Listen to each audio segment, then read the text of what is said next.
Hey y'all, I figured I'd get on here and give you a little, well, I suppose we could call this a harvest report from the weekend. As the hunt club that I'm in is successfully harvested a deer on opening day. Of course, that's fancy talk for it wasn't me that got it. I assisted in the butchering, blah, blah, blah, but anybody who has hunted will probably very much tell you that's certainly not the same thing.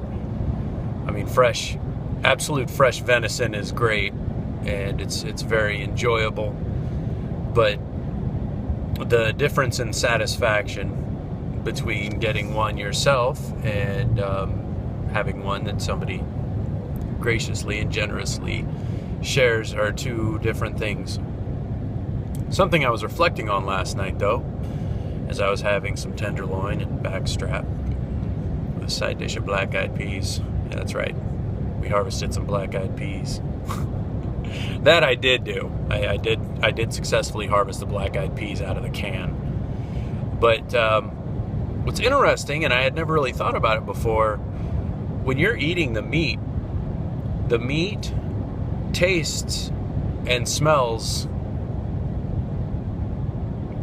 exactly like it did during the butchering, if that makes sense. I mean, I was able to tell 100%, okay, this is the deer that we had butchered only hours before. What I hope to be able to do is to continue to research this and then compare it. The Pepsi Challenge. Yes, this is the deer that we harvested on the 13th. And, well, this is the deer that we just harvested today.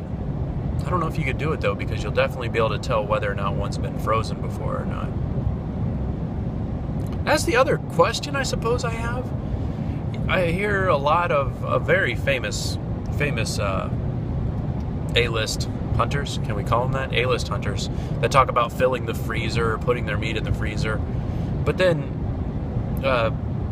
cooks don't like the idea of freezing meat because it expands whatever like water molecules or whatever the hell you want to call them is in the blood. It ends up expanding them when they freeze, and it hurts the cells of the flesh.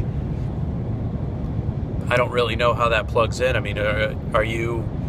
Hopefully, if somebody watching this does know, please comment. I mean, is it one of those things to where you're like sort of taking the good with the bad?